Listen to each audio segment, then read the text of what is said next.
Bonjour, bonjour, j'espère que vous allez bien. Moi, je vais super bien. Comme d'habitude, n'oubliez pas de partager, de liker et de vous abonner. Surtout, mettez le pouce en l'air pour encourager les histoires d'Akuma. Alors, bienvenue dans les histoires d'Akuma. À travers nos histoires, nous donnons des conseils et nous tirons chacun une morale. Alors, aujourd'hui, on va parler de l'histoire de Simone. Simone, elle a sacrifié sa petite fille par innocence ou alors par naïveté. Écoutez attentivement l'histoire. Simone, elle était mariée. Tout marchait bien avec son mari. Tout allait bien. Le mariage était sucré. Cette histoire, elle se passe au Zimbabwe. Et merci déjà à l'abonné qui a tenu à me raconter cette histoire. Si tu passes ici, on coucou à toi. Alors, comme je disais, Simone, elle était mariée. Simone, son mariage marchait à merveille. Elle était à l'aise, elle se sentait bien, elle aimait son mari l'aimait aussi. Mais le seul problème qui se trouvait entre eux, c'était que son mari était très occupé, son mari travaillait beaucoup. Alors Simone, elle est tombée enceinte, elle a accouché d'une jolie petite fille. Simone a donc remarqué que lorsqu'elle est tombée enceinte comme ça, son mari a commencé à être distant. Mais c'est vrai, son mari était occupé, donc son mari ne la regardait même plus, en fait, il n'avait plus vraiment assez de temps pour elle. Et Simone, de plus en plus, elle se sentait seule. Vous savez, lorsqu'une femme vient d'accoucher, vous êtes là avec votre enfant, vous vous occupez de l'enfant, votre mari n'est pas là, il est au travail, il rentre, il vous fait une bise, et puis il s'endort, le lendemain il repart, donc c'était la routine.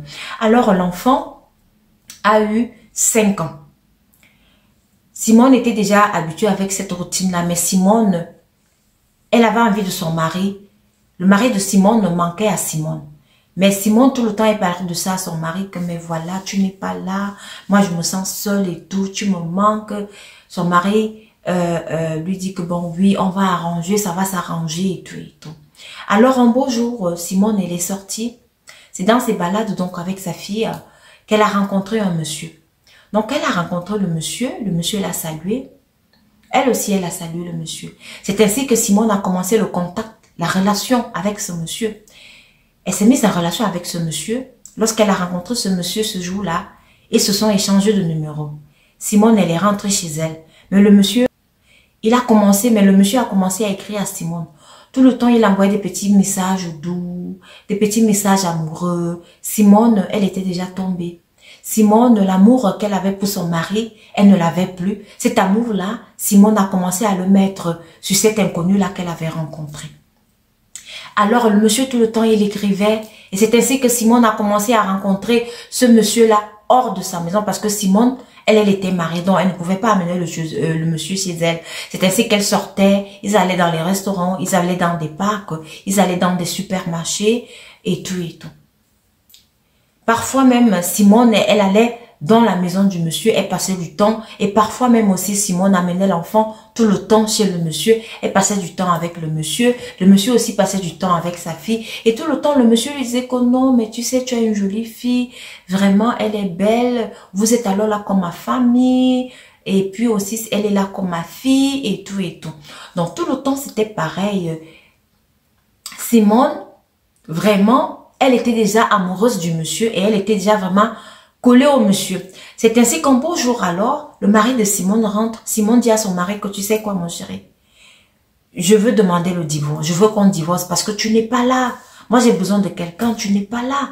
Tu n'es pas là pour moi, tu n'as même pas le temps pour moi. Le mariage ce n'est pas que ça. Je suis à la maison comme un pot de fleurs, donc ça peut pas marcher. Il faut qu'on divorce, moi je peux plus. C'est ainsi que son mari lui a dit, ok, je sais que tu as raison, je sais que tu as besoin de quelqu'un. Bon, on va voir, je vais t'accorder le divorce que tu veux, il n'y a pas de souci. C'est ainsi que Simone, elle a continué sa relation dehors. Elle allait chez le monsieur, et quand elle allait chez le monsieur, elle amenait sa fille. Tout le temps, elle partait, tout le temps, elle revenait, tout le temps, c'était pareil. La relation amoureuse, là, elle était vraiment sucrée, jusqu'au point où Simone, elle était décidée, vraiment décidée à quitter son mari. C'est ainsi alors qu'un beau jour, Simone n'était pas allée voir son gars de dehors là. Le gars de dehors là, ce monsieur, il écrit à Simone, vraiment tu me manques, vous me manquez, toi et ta fille, vous me manquez vraiment. Oh, j'aime tellement ta fille, parce que là où elle est là, Elle est vraiment comme ma fille. J'aimerais vraiment avoir une fille comme elle. Elle est très belle. Elle me plaît vraiment. J'aimerais avoir une fille comme elle. Et j'aimerais qu'elle soit aussi comme ma fille. Et c'est ainsi que Simone, elle a répondu au monsieur parce que Simone était déjà tellement amoureuse du monsieur. Lui, au moins de fermer sa bouche un tout petit peu, Simone dit au monsieur que mais non, mais prends-la comme ta fille, c'est ta fille. Si c'est ma fille, comme c'est ma fille là, ma fille, c'est ta fille. Comme je sors avec toi, ma fille, c'est ta fille. Donc, il faut la prendre comme ta fille. C'est notre fille. Voilà les paroles que Simone a eu à prononcer de sa bouche. Le monsieur lui a dit, vraiment, je te remercie. Vraiment, je te remercie pour tout ce que tu fais pour moi. Vraiment, je te dis vraiment merci de me le dire. Et ça me rassure. Le monsieur dit donc à Simone que bon, vous repassez donc, quand tu repasses là, amène donc ma fille. C'est ainsi que une semaine s'est écoulée comme ça. Simone est repartie chez son gars de dehors avec la fille, avec sa fille. Quand elle arrive là-bas, ils ont passé du temps. Donc le monsieur a passé du temps avec la fille. Il a passé du temps avec sa fille, la fille de Simone. Simone aussi a passé du temps avec le monsieur. Et maintenant, lorsqu'il devait donc rentrer, le monsieur donne à peu près $50 comme ça à Simone. Lui dit que non, prends ça. Tu vas acheter les sucreries à ma fille. Donc, il faut qu'elle se sente bien, tu lui achètes ce qu'elle veut. Simone, elle était tellement contente, elle a dit, donc, mais j'ai trouvé un monsieur attentionné, j'ai trouvé quelqu'un dont mon mari, là, franchement, il faut que je le quitte. C'est ainsi que Simone est donc rentrée à la maison. En rentrant à la maison sur le chemin, elle s'est arrêtée, effectivement, elle a acheté les sucreries à sa fille. La fille, elle a commencé à manger. Je vous préviens que la fille n'avait que 5 ans. Elle a commencé à manger, elle a mangé. Vous savez que les enfants, quand vous leur présentez des sucreries, elles vont manger. Hein. Si vous ne dites pas que non, arrêtez, elles ne vont pas arrêter. Non, la fille, elle a mangé beaucoup de sucreries et tout, et tout, et tout. Alors, qu'est-ce qui se passe donc dans la nuit? Dans la nuit, la fille de Simone, elle se met à chauffer. Elle a chauffé, chauffé, chauffé. C'est ainsi que Simone dit à son mari que non, là maintenant, la température, elle est très élevée. Oh, je ne pense pas qu'on va arriver le matin comme ça. Il faut même pas qu'elle convulse ici. Il faut qu'on aille à l'hôpital puisque la température ne baisse pas. C'est ainsi que Simone et son mari ont porté leur fille. Ils ont amené à l'hôpital. Arrivé à l'hôpital là-bas, le médecin a commencé à consulter l'enfant. Il s'est consulté. On n'a même rien trouvé sur l'enfant. Le médecin aussi s'est dit que non. Comme la fille de Simone, elle a mangé beaucoup de sucre. Peut-être que c'est dû à cela. Et le mari de Simone aussi, lui aussi, il s'est dit que oui, peut-être que c'est dû à cela et tout et tout. Alors, dans la matinée, au petit matin, la fille de Simone est décédée. Simone, elle n'en revenait pas. Simone, elle n'en croyait pas ses oreilles. Elle n'en croyait pas ses yeux. Elle s'est dit, ma fille, comment ma fille peut décéder? Ça ne peut pas être ça. Pendant tout ce temps-ci que l'enfant était décédé, Simone écrit encore à son gars de dehors là que comme tu vois là, l'enfant est décédé, le gars ne répond pas. Tout le deuil ici, elle a écrit au gars, le gars ne répondait pas. Rien du tout. Simone, elle s'est posé beaucoup de questions. Est-ce que c'est moi? Est-ce que c'est parce qu'elle a mangé beaucoup de sucre? Parce que je lui ai donné beaucoup de sucreries qu'elle s'est posé tellement de questions que Simone, elle avait très mal. Hein? Elle avait très mal. À un moment donné, Simone, elle a dit à son mari que bon, voilà, ça ne peut plus marcher comme ça, il faut qu'on se sépare. Le mari de Simone qui dit à Simone que non. Mais lorsqu'on vient de perdre un enfant, c'est le moment alors d'être soudé entre toi et moi. On doit vraiment rester soudé pour pouvoir endurer cette épreuve-là, pour pouvoir essayer de transcender cette épreuve-là. Donc, le divorce là, je ne vais pas te l'accorder comme tu le demandais. Alors, une semaine se sont écoulées après donc le décès et l'enterrement de la petite, parce que comme elle était une petite, il fallait qu'on l'enterre rapidement, on l'a enterrée. Donc, une semaine se sont écoulées, c'est comme ça que Simone reçoit le message de son gars de dehors. Le gars de dehors qui lui dit dans le message que vraiment, je te remercie pour tout ce que tu as fait pour moi. Notre fille, ne t'en fais pas. Notre fille, elle est en sécurité. Je te remercie vraiment pour tout ce que tu as fait. Elle est en sécurité, ne t'en fais pas. Elle est dans de bonnes mains.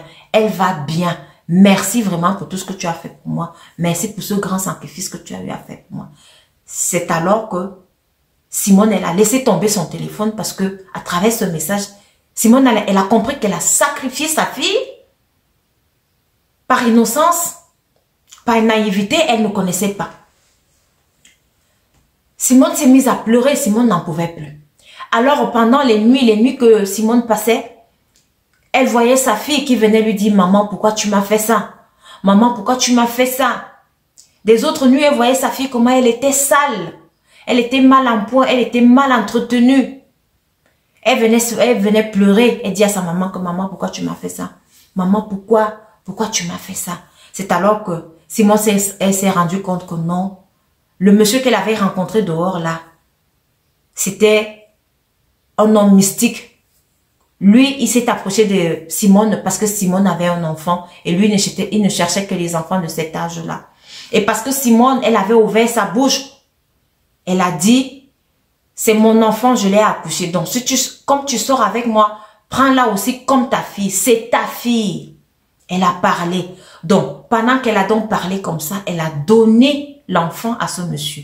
On vous dit souvent, à la sorcellerie, pour que quelqu'un vous prenne, il faut une porte. Ou alors, il faut une porte où la personne de dehors, la personne de l'extérieur peut entrer. Ou alors, il faut un pont. Et le pont, là, c'était la maman de la fille de Simone. Le pont, là, c'était Simone. Simone, elle a ouvert sa bouche. Elle a dit au monsieur que la fille, c'est ta fille. Prends-la comme ta fille. Elle aurait dû fermer sa bouche. Mais elle se disait que non, elle a vu quelqu'un qui l'aimait. Mais le monsieur, il attendait que ces paroles-là, et c'est par ces paroles-là qu'il a eu la petite fille de Simone. Voilà, Simone, elle a été naïve, elle ne savait pas. C'est pour ça qu'on dit, lorsque vous ne connaissez pas encore bien quelqu'un avec qui vous sortez, il faut faire attention aux paroles. Et lorsque vous avez des enfants, et cette histoire, ça s'adresse aussi particulièrement aux femmes qui sont mariées, qui ont des enfants, aux femmes qui sont célibataires et qui élèvent les enfants tout seuls. Lorsque vous voyez quelqu'un qui vous met à l'aise, il donne tout à vos enfants. Il y en a certains qui sont vraiment honnêtes, qui sont clairs, qui n'ont pas de problème, qui s'occupent vraiment de vous, qui s'occupent de vos enfants, sans souci. Mais il y en a d'autres, lorsque vous voyez qu'ils vous donnent, il donne des cadeaux à vos enfants, il vous donne des cadeaux, il veut toujours être tout le temps avec les enfants. Il faut commencer à se poser des questions. Il faut faire très attention, il faut parfois prendre du recul, peut-être même prendre ses enfants et mettre derrière vous, vous placez devant pour être une barrière. Parce qu'on ne sait jamais, le dehors, il est risqué, comme je dis toujours tout le temps ici. Même à votre propre taille, il faut même pas faire confiance. Même pas. Donc, Simone, elle a été la porte du malheur pour sa fille. Simone, elle a trompé son mari. C'est en allant tromper son mari qu'elle a perdu sa fille. Voilà. Et Simone ne pouvait plus supporter ça. Simone, jusqu'aujourd'hui, elle n'a même pas pu dire à son mari que comme tu vois là, c'est parce que il y a eu telle situation que notre fille, elle est décédée. Ouf, mes chers abonnés, cette histoire, elle fait mal. Et cette histoire, elle s'est passée au Zimbabwe. Une histoire vraie. Et ça fait très mal. J'espère que vous avez retenu quelque chose de cette histoire. Écrivez en commentaire ce que vous pensez de ça. Merci de m'avoir écouté et surtout, j'espère que vous avez retenu la morale de l'histoire. Prenez soin de vous car le dehors, il est risqué. Merci.